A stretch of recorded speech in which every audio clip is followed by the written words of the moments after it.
এবার অভ্যর্থনা কমিটির সম্পাদক সাহেব হযরত মাওলানা ফরিদউদ্দিন আহমদ চৌধুরী সাহেবের তার উদ্বোধন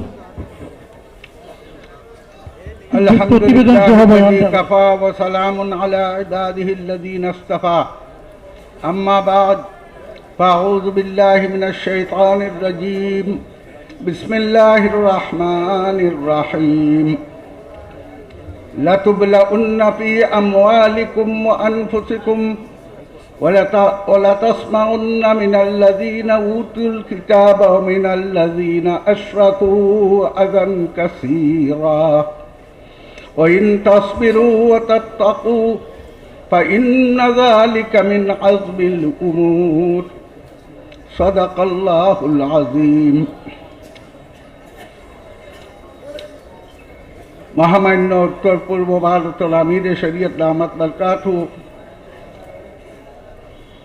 আমরা আজকের এই মহাসম্মেলনের প্রধান অতিথি জিদা মজদুহু বিশেষ অতিথি সমাজসেবী জমিয়তুল উলামায়ে আসামের সভাপতি হযরত মাওলানা আনফর মুশতাক আনফর সাহেব জিদা মজদুহু তথা উলামায়ে কেরাম ইমারতে শরিয়া নজরাতুত তামিরের কর্মকর্তা সকল এবং এখান থাকিয়া দিনী নূর নেওয়ার লাগিয়া উপস্থিত হইছেন আসাম তথা বিভিন্ন স্টেটর শুধু বরাকবেলি নয় আপনারা এখানে উপস্থিত হইছেন সকলরে সম্বোধন করিয়া আজকের এই মহাসম্মেলন আমি বেশি সময় নিতাম না আমরা অতিথি সকলের বক্তব্য শুনতাম সবে উঠাইয়া আমি এক আয়াত তিলাওয়াত করছি এই আয়াতর তফসির তর্জমা তফসির করার লম্বা কথা কোয়া দিতাম না এই আয়াতর মধ্যে আল্লাহ পাক পরবর্তীকারে আলমে মুমিন সকলরে এই পৃথিবীর বিভিন্ন সমস্যা আইব এবং এই সমস্যা সব কিছু আমরা পরীক্ষা এবং ইমতিহানের লাগি ওটার লাগি আল্লাহ তাআলা উন্নত ফরমাইরা ফাইন্না মাআল উসরি ইউসরা যে তোমাদের যে কঠিন অবস্থার মধ্যে তোমাদের বিভিন্ন সমস্যায় জর্জরিত কর্ম কঠিন সমস্যার উপরে পড়ায় কিন্তু এর পরে আবার তোমাদের এই সমস্যা যাইব প্রশস্ততা ফিরিয়ে আইব যেরকম একবার দিন হয় আল্লাহর নিজামক আবার রাইত হয় রাত যায় দিন আয় এইটা আল্লাহর নিজাম এইভাবে আল্লাহ তাআলা কইছেন যে আমরা মুমিন হলে বিভিন্ন সমস্যাত বিভিন্নভাবে পড়ব আমি বিস্তারিত কইয়ার না আয়াতর তাফসীর কিন্তু এই সমস্ত ব্যাপারে আল্লাহ তাআলা আমরা নির্দেশ দিছেন যে আমরা পয়লা হইল সবর করতাম ধৈর্য ধারণ করতাম আর এর বাদে আল্লাহরে ডরাইয়া প্রকৃত মুমিন মুসলমান হিসাবে আমরা জীবন অতিবাহিত করতাম এইভাবে আমরা চলি যদিন যে রাইত গিয়া দিনও ফিরিয়া আইব এই পৃথিবীতে এই সমস্যা আজ সমস্ত ওয়ার্ল্ডের দিকে পৃথিবীর দিকে দেখুন আজ আমরা পয়লা কিবলা পর্যন্ত আমরা বেদখল আমরা দখলে নাই কিন্তু সেই প্রথম কিবলা বাইতুল মাকদিসে নামাজ পড়বার লাগিয়া দখলদারি রাখবার লাগিয়া আপনারা দেখরা জানরা হুন্ডা সায়েন্স টেকনোলজির দিন যে কীভাবে নির্যাতিত হইয়াও সেই বাইতুল মাকদিসের নামাজ সাররা না মুমিন হলে মুসলমান হলে এইভাবে পৃথিবীর বিভিন্ন সমস্যা বিভিন্ন সময় হয়েছে ইতিপূর্বেও কামাল আতাতুর্ক যে সময় তুর্কি বাদশাহত করলো বহুত মসজিদরে আপনার মসজিদর নামাজ বন্ধ করিয়া মসজিদরে আপনার পর্যটকসকলের পর্যটনের জায়গা বানাইল পৃথিবীর বড় বড় মসজিদের মধ্যে এক মসজিদ মসজিদে আয়া সুফি, এই মসজিদ তারও এইরকম জাদুঘর বানাইয়া রাখছিল।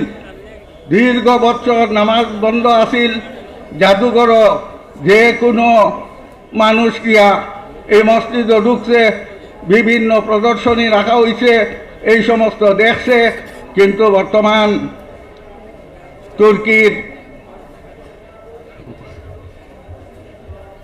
ইসলামর আবার জুয়ার আওয়ায় এই আয়া সুফিয়া মসজিদও ফিরিয়া নামাজ আরম্ভ হয়েছে। এইভাবে সমস্যা জর্জরিত আমরা ওইমু, আর এই সমস্ত সমস্যা থেকে আল্লাহ আমরা মুক্তি দিবা, এই সমস্ত কালামে পাকও আল্লাহ তাআলা ফরমাইছে।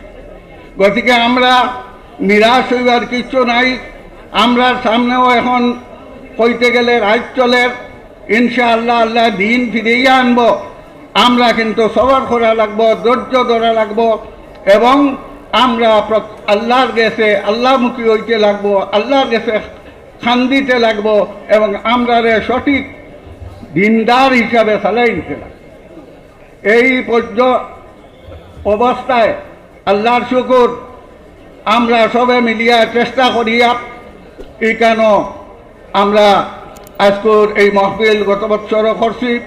ইনশাআল্লাহ আমরা এই খতমে বুখারীর অনুষ্ঠান, দস্তারবন্দি, উত্তর পূর্ব ভারতে মারতে শরিয়া নজরত তাহবিরত যৌথ সম্মেলন যেটা চলের, হযরত শেখ রহমতুল্লাহ তাআলা আলাইহি যেটা আরম্ভ করলা, হযরত আমির শরীয়ত সানি আল্লামা তৈয়বুর রহমান বড়ভূইয়া রহমতুল্লাহ আলাইহিও চালাইয়া গেছেন।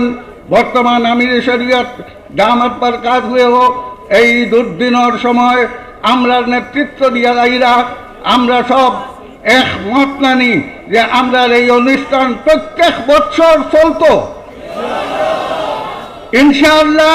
এবং আল জামিয়াতুল আরবিয়াতুল ইসলামিয়া হযরত শেখ রহমতুল্লাহ আলাইহি, আমির শরীয়ত সানি রহমতুল্লাহ আলাইহি, হযরত ফয়জুল জালাল রহমতুল্লাহ আলাইহি, হযরত নাঈমউদ্দিন রহমতুল্লাহ আলাইহি তথা আমরা আসাতিজায়ে কেরামে যে মেহনত করিয়া এই আল জামিয়ারে তৈয়ার করিয়া আমরা কাছে তৈয়া গেছেন। কোন অবস্থায় আমরা আল জামিয়া শেষ হইতে আমরা দিতাম না, একমত নানি।